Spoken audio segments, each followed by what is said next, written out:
सिंध जी तारीख़ ऐं सभ्यता ते तहज़ीब ते ॻाल्हि ॿोल जे सिलसिले में और सिंधी अवां दोस्तनि साथियुनि भाउरनि ऐं भेनरुनि सां मुखातब आहियां। अव्हां खे मुंहिंजे तरफ़ां सलाम पहुचे। मां अव्हां सभिनी जो थोराइतो आहियां जो हिन चैनल में तव्हां भरपूर दिलचस्पी वठी रहिया आहियो, पंहिंजा राया ॾेई रहिया आहियो। इन्हनि रायनि जे रोशनी में पंहिंजो ई सफ़र जारी आहे। मूंखे उमेदु आहे त तव्हां चैनल खे सब्सक्राइब कंदा, पंहिंजे दोस्तनि सां शेयर कंदा, त जीअं सिंध जे तारीख़ बाबति ही जेका ॼाण आहे उहा वधि खां वधि माण्हुनि ते पहुची सघे। अॼु सिंध जे किरदारनि जे हवाले सां ॻाल्हि ॿोल जे सिलसिले में माई ॼामा ते ॻाल्हाईंदासीं। माई ॼामा घटि माण्हुनि ॿुधी हूंदी। हीअ सिंध जे कल्होड़ा हुक्मरान मियां नूर मोहम्मद कल्होड़े जी घरवारी हुई।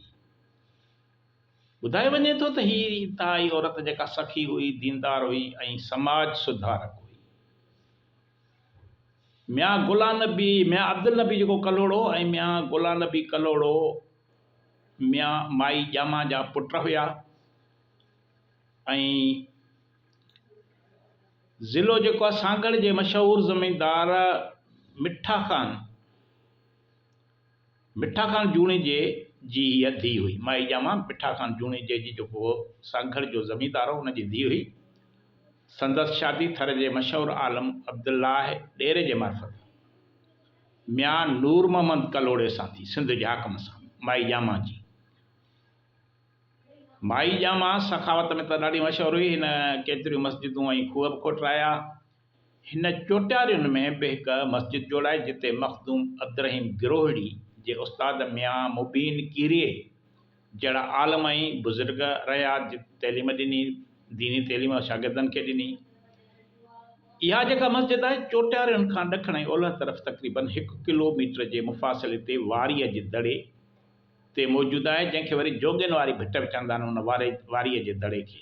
इन खां सवाइ न टंडरे आदम भिट शाह रोड ते सुई कंदर जे मुक़ाम ते भोपी ॿेले, तजल ऐं तलाशाह में बि मस्जिदूं जोड़ायूं। न सिर्फ़ु हिन मस्जिदूं जोड़ायूं पर उन नमाज़िन जे वुज़ू ऐं आम माण्हुनि जे पीअण जे पाणीअ लाइ खूह बि खोटराया, जेके मुसाफ़िर तां गुज़रनि उहे खूह जो पाणी पीअनि, इस्तेमालु कनि। हिन सईदाबाद लॻे शाहू वाह खोटरायो। संदसि वालिद खेसि ॾाज में शाहपुर चाकर भरिसां हिकु जागीर ॾिनी हुई, जिते पाण काफ़ी अरसो रही।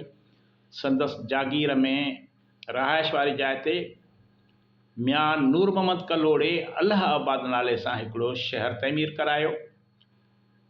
ॿुधायो वञे थो त मियां नूर मोहम्मद जे वफ़ात खां पोइ माई ॼामा ॾुखिया ॾींहं गुज़ारिया। संदसि आख़िरी आरामगाह दौलतपुर लॻे मियां नूर मोहम्मद जे क़ब्रिस्तान में आहे। सिंध जा माण्हू माई ॼामा खे सिंध में खूह खोटराइण, मस्जिदूं तइमीर कराइण, वाह खोटराइण जे हवाले सां यादि कंदा आहिनि। हिन माण्हुनि खे पाणीअ जी सहूलियत फ़राहम कई, न सिर्फ़ु पीअण जे पाणी पर फ़सुल करणु, ज़रायत लाइ पाणी मुहैया कयो, जंहिंसां सिंध जी तइमीर ऐं तरक़ी थी। माना हिन माई ॼामा जो सिंध जे तइमीर ऐं तरक़ीअ में इंतिहाई वॾो किरदारु हुयो। सिंध जा माण्हू खेसि सलाम पेश कनि।